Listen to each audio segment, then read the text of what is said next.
Hello everybody, welcome to Rewrite Your Reality with Reese. I am your host, Reese. Thank you so much for joining me today. If you do like my content, don't forget to like, subscribe, and hit that notification bell so you never miss an upload. If you have any questions or thoughts, feel free to drop them in the comment section below or email me.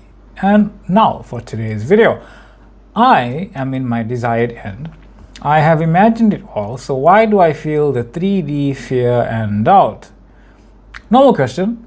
Quite profound when you really think about the answer about the thing. And that's what we're going to unpack today, along with some other things as well. Now, inquiry, when you reach that point of why is something happening? Why is this happening? Remember that why perpetually exists, right? You're the one that put the why there. You put the why there to point yourself back to who, and the who is you. The who is I am who I desire to be. So recognize even inquiry at that point, because you really have two ideas happening at that point, right? The point where you're wondering where something happened. You have the idea that I can now declare who I am. It doesn't matter what I declared before. I can declare who I am. I can declare and accept and remember who I am right now. Or I can wonder why something is happening. Now realize this. When you start that internal inquiry, it is a choice then to imagine and be the person who is inquiring. When you actually inquire, when you ask how and why, you are looking as the idea of inquiry itself.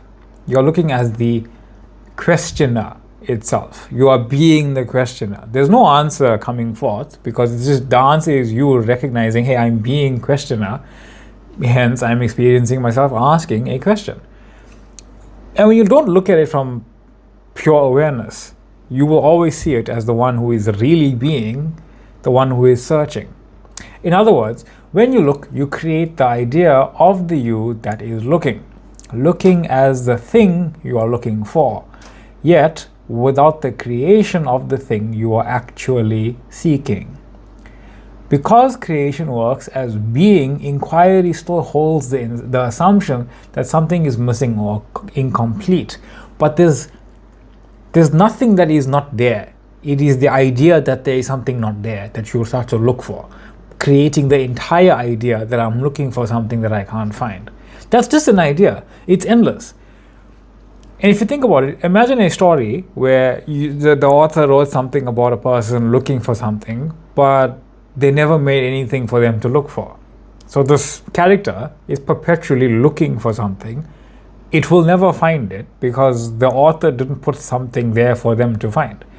That is what you are doing when you're asking how or why something is happening. You're creating the idea of the version of you looking for nothing, because there's nothing to find. I know you want the answer as to what you are looking for, the answer to the question, I get that. You are being the answer of looking. By embodying the version of you looking, you create the being of looking. That is the answer. Because creation works from being, not from searching. So when you be still and know that I am God, I will be exalted among the nations, I will be exalted in the earth. Because when you recognize yourself as awareness, that is this very same projection of the 3D self that knows itself as awareness right then and there. It's happening as one experience. You're literally projecting your 3D physical self immediately as the one who knows, okay, I am awareness, I am everything, I am God, creating from itself as itself. That stillness isn't passivity, it's just recognition. It's being without separation from what you desire. If I am awareness, since I am awareness, I must be one with everything. And I know what my choice is. My assumption is that I am that choice, and that choice is what's unfolding for me, through me, and as me, as a physical experience of who I now say I am, because the only author of my reality is me. When you see striving and searching, you recognize that you are already the creator of your reality. You cannot seek in the 3D experience. You cannot do it. You can't find anything in the 3D experience because it's awareness that creates the version of you that is searching for something that is not there because you didn't put it there. the realization, you can only create endless searching. Like I said, the book idea. You create a character looking for something, but you didn't create something for them to find. That's what you're doing when you're asking how.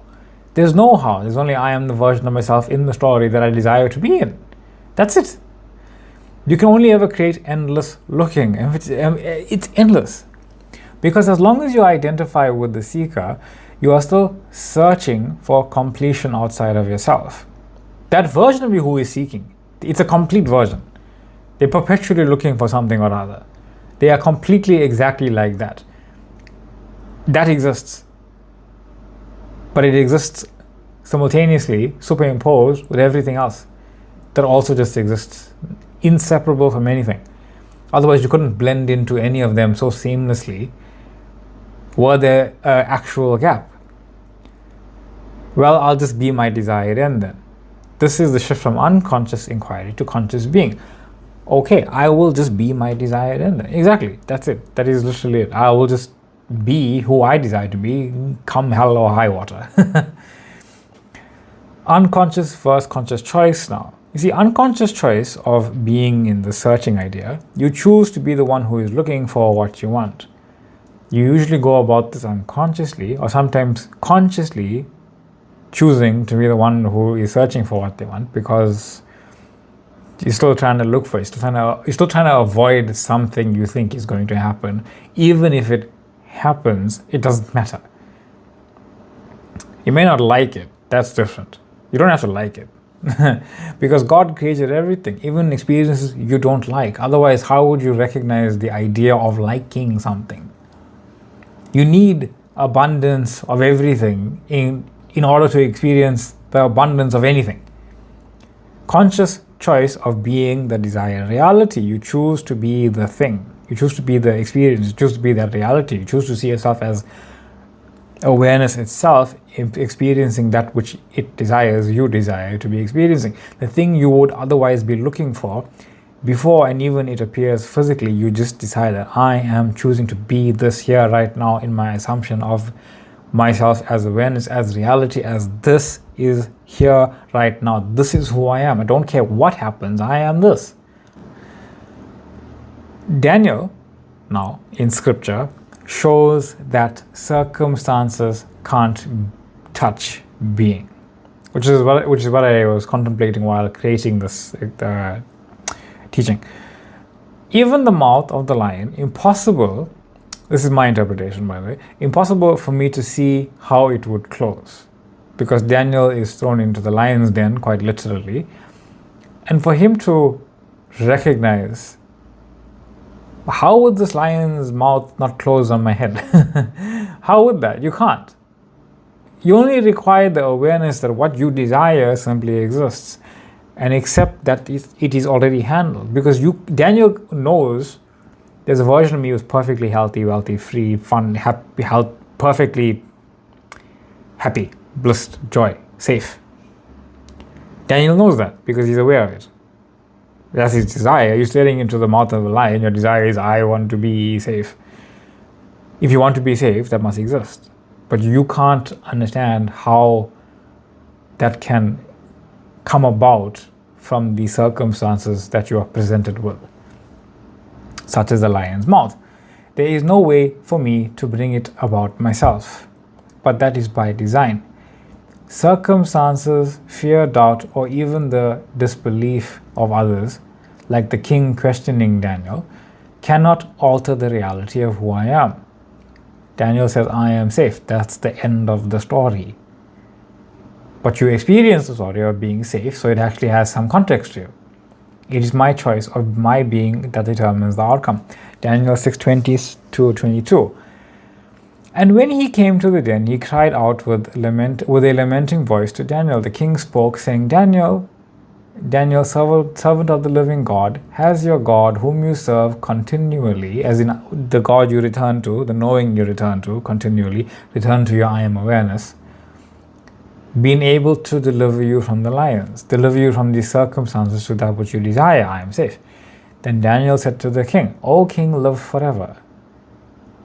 My God sent his angel and shut the lions. My higher self sent this experiencing of myself to prevent the lion's mouth from hurting me, so that they have not hurt me because I was found innocent before him. You are guilty of nothing. You need no remorse. You need no guilt. You need no sorrow. You need nothing from tomorrow, only recognizing that now I am awareness and I've always existed as such. The past does not exist. Whatsoever you think is behind you, before you, or after you is nothing. It's not there. It's an illusion of the now moment. O King, I have done no wrong before you. Because this version of him never broke the law, never broke any kind of rule, never did anything. And the only rule he only had to follow was I am. This shows that nothing in the 3D, the lions, the king, or any circumstance can prevent the reality of your being. Even if I don't fully see how it unfolds, I trust my infinite being and the higher perspective that already knows. You're not supposed to figure it out. You're only supposed to embody it and let that experience unfold. You've always done this. Your awareness, your choice to be, is what shapes everything. Your desired end is already your reality simply because you are already that. So, the 3D circumstances, the fears and doubts and things like that, they come up because your 3D physical self cannot see a way around it. It's always going to come up because in any single moment it can't see from a bird's eye view, from your higher self's view, what can unfold in this very moment. But you need only recognize there is an infinite number of things that can. They already exist that way. You need only make a choice, and those infinite things that are most natural to you will unfold perfectly. It just has to be there. It has to be there. It's infinite. I'm not sure why I said it like that, but it is. It's infinity. Infinity has to contain everything, including what you're looking at, including any kind of miraculous experience from those things having nothing to do with you. Absolutely. It absolutely just exists. So, imagine what you desire in the acceptance that whatsoever you are imagining in your being, choosing and having it, in your being of doing, choosing and having it. Imagine it in that way. Imagine that I am this in every way possible. Like I am healthy, I am wealthy, I am free, I am in love, I am experiencing the absolute freedom of exactly what I desire. And an infinite amount more, letting it all just flow to me. Let that unfold from within you, regardless of how many lions are staring you in the face. And I am your host, Reese. Thank you all for being here. This is actually Reality with Reese. Thank you for the comments, for the questions, the shares, the likes, the subscriptions. Thank you for the questions in the comments. Send me an email anytime if you like. Thank you for joining the TikTok page. Thank you for joining the Facebook page. Love and light, and I will see you all in the next one.